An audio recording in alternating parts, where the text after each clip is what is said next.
Assalamualaikum warahmatullahi wabarakatuh. Kami dari kelompok 6 akan mempresentasikan materi tentang analisis titik impas. Di sini anggota kelompok kami ada 3 orang. Yang pertama saya sendiri, Andran Ali Muhammad. Yang kedua ada Rizal Ramadhani. Yang ketiga ada Muhammad Fizaini. Materi pertama akan dijelaskan oleh teman saya, Rizal. Assalamualaikum warahmatullahi wabarakatuh. Di sini saya akan mempresentasikan tentang pengertian analisis titik impas. Break-even point merupakan sebuah analisa yang dilakukan untuk menghitung perkiraan keuntungan di masa depan. Karena sangat penting dalam dunia bisnis, tidak heran analisis titik impas turut dikemukakan oleh para ahli. Analisis titik impas menurut para ahli ialah yang pertama ada menurut S. Munawir 2002, yang kedua menurut Purba 2002, yang ketiga menurut PS Jarwanto 2002, yang keempat menurut Harahap 2004, yang kelima menurut Corrison dan Noren tahun 2004. Dapat disimpulkan analisis titik impas adalah suatu keadaan di mana perusahaan beroperasi dalam kondisi tidak memperoleh data laba juga tidak menderita kerugian. Artinya dalam kondisi jumlah pendapatan sama dengan jumlah biaya yang dikeluarkan. Biaya dikorbankan dipisah menjadi biaya tetap dan biaya variabel. Yang berikutnya ada dasar-dasar break-even point atau analisis titik impas. Yang pertama, biaya menjadi elemen utama dalam perhitungan BEP, harus termasuk ke dalam biaya tetap dan biaya variabel. Yang kedua, nilai biaya tetap akan turut konstan meskipun terjadi perubahan likuiditas produksi. Yang ketiga, nilai biaya variabel secara keseluruhan akan berubah sesuai dengan perubahan volume kapasitas produksi. Yang keempat, selama periode analisis adalah harga jual per unit tetap, sehingga selama waktu tersebut tidak ada perubahan harga jual dari perusahaan. Yang kelima, dalam perhitungan BEP, jumlah produk yang dihasilkan selalu dianggap telah habis terjual. Yang terakhir ada perhitungan BEP bisa berlaku untuk satu produk, namun jika perusahaan memproduksi banyak produk, maka diperlukan perimbangan hasil penjualan pada suatu produk. Selanjutnya, asumsi dasar analisis break-even point atau BEP. Asumsi dasar analisis break-even point. Asumsi yang mendasari analisis break-even point menurut Horgen et al. Adalah sebagai berikut. Yang pertama, satu-satunya faktor yang mempengaruhi biaya adalah perubahan volume. Yang kedua, manajer menggolongkan setiap biaya atau komponen biaya gabungan, baik sebagai biaya variabel maupun biaya tetap.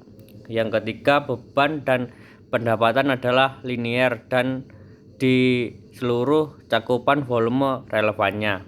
Yang keempat, tingkat persediaan tidak akan berubah. Yang terakhir, penjualan atas gabungan produk tidak akan berubah. Penjualan gabungan merupakan kombinasi produk yang membentuk total penjualan.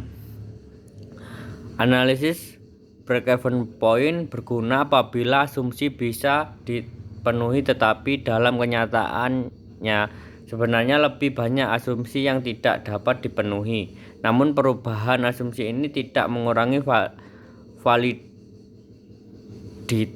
dan kegunaan analisa BEP sebagai suatu alat bantu pengambilan keputusan. Hanya saja diperlukan suatu modifikasi tertentu dalam penggunaannya. Selanjutnya akan dipresentasikan oleh teman saya. Baik, di sini saya akan menjelaskan tentang informasi yang diperlukan dalam menentukan BEP atau titik impas. Yang pertama ada tingkat keuntungan atau laba yang ingin dicapai dalam suatu produk. Yang kedua besarnya kapasitas produksi yang tersedia atau yang mungkin dapat ditingkatkan. Dan yang ketiga jumlah biaya yang harus dikeluarkan, baik biaya tetap maupun biaya variabel. Selanjutnya akan menjelaskan tujuan analisis titik impas. Terdapat beberapa keuntungan bagi manajer dalam mengambil keputusan apabila mengetahui hasil analisis titik impas. Misalnya dengan informasi tersebut manajer mampu meminimalkan kerugian, memaksimalkan keuntungan, dan memprediksi keuntungan yang diharapkan. Penggunaan analisis titik impas memiliki beberapa tujuan. Yang pertama, mendesain spesifikasi produk. Dalam mendesain suatu produk diperlukan suatu pedoman yang memberikan arahan bagi manajemen untuk mengambil keputusan yang berhubungan dengan biaya dan harga. Yang kedua ada menentukan harga jual persatuan. Penentuan harga persatuan sangat penting agar harga jual yang dapat diterima pelanggan. Di samping mempertimbangkan biaya yang dikeluarkan, harga jual juga berkaitan dengan pihak pesaing yang memiliki produk sejenis. Yang ketiga, menentukan jumlah produksi. Hal ini diartikan agar perusahaan mampu menentukan kapasitas produksi dalam kondisi tidak rugi dan tidak untung dari kapasitas produksi yang dimilikinya. Yang keempat, memaksimalkan jumlah produksi.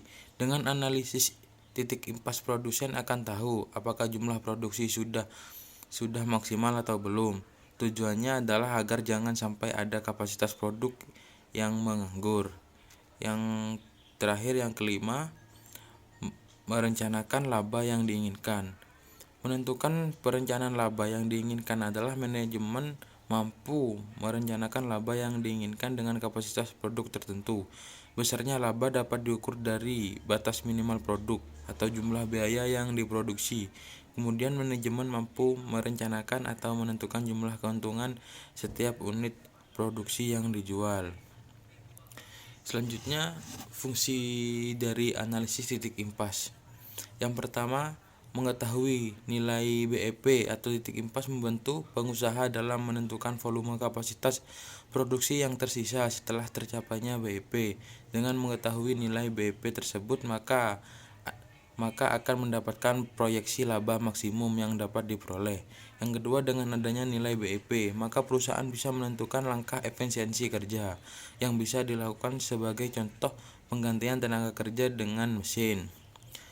Yang ketiga, nilai BEP membantu pengusaha untuk mengetahui perubahan nilai laba jika terjadi perubahan harga produk. Yang keempat, karena BEP berfungsi untuk mengetahui perubahan laba, maka BEP juga bisa menentukan kerugian yang terjadi. Selanjutnya, manfaat analisis titik impas. Yang pertama, sebagai alat perencanaan untuk menghasilkan laba. Yang kedua, memberikan informasi mengenai berbagai tingkat volume penjualan serta hubungannya dengan kemungkinan memperoleh laba menurut tingkat penjualan yang bersangkutan. Yang ketiga, untuk mengetahui hubungan volume penjualan yang diproduksi, harga jual, dan biaya-biaya yang dikeluarkan, sehingga laba rugi perusahaan akan diketahui. Yang keempat, untuk mengetahui jumlah penjualan minimum. Yang kelima, mengevaluasi laba dari perusahaan secara keseluruhan. Yang keenam, mengganti sistem laporan yang tebal dengan grafik yang mudah dibaca dan dimengerti. Yang ketujuh, sebagai bahan pertimbangan untuk menentukan harga jual. Yang terakhir, yang kedelapan, sebagai bahan atau dasar pertimbangan dalam mengambil keputusan. Selanjutnya dijelaskan oleh teman saya. Untuk yang selanjutnya saya akan menjelaskan tentang hambatan dari analisis titik impas. Nah, sekalipun banyak analisis break even yang digunakan dalam sebuah perusahaan, tetapi tidak dapat dilupakan bahwa analisis mempunyai beberapa hambatan. Nah, hambatan yang terutama dari analisis break even point ini adalah, di antara lainnya adalah yang pertama, asumsi tentang line R3. Nah, yang kedua adalah klarifikasi biaya. Yang ketiga adalah jangka waktu penggunaan. Nah, untuk yang selanjutnya adalah pembentukan break even point. Dalam pendapatan sebuah nilai BEP terdapat 4 elemen pembentuk.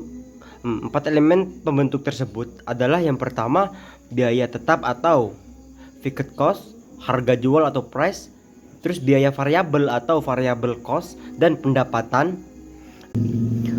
Untuk yang terakhir adalah metode perhitungan break even point. Nah, BEP di dunia akuntansi sangatlah berguna bagi perusahaan karena dengan mengetahui nilai BEP maka kita sebagai pengusaha dapat menentukan langkah strategi bagi perusahaan dalam menentukan harga jual, metode produksi, dan sebagainya. Nah, dalam hal ini ada 3 rumus yang digunakan. Yang pertama adalah break even point atau rumusnya BEP per FC per P dikurang VC. Nah, yang kedua adalah break even point rupiah. BEP sama dengan FC per VC per P. Nah, untuk keterangannya adalah BEP itu adalah analisis titik implas atau break even point. Nah, kalau yang FC adalah biaya tetap atau fixed cost. Nah, kalau VC adalah biaya variabel per satuan atau variable cost. Nah, yang P sama dengan harga jual per satuan atau price. Nah, untuk simbol S adalah jumlah penjualan atau sales volume. Untuk rumus yang ketiga adalah titik implas per unit. Dengan rumus adalah BEP sama dengan FC per P dikurang VC. Oke, sekian presentasi dari kelompok kami. Jika ada kesalahan mohon maaf. Billahi fisabilillah, wassalamualaikum warahmatullahi wabarakatuh.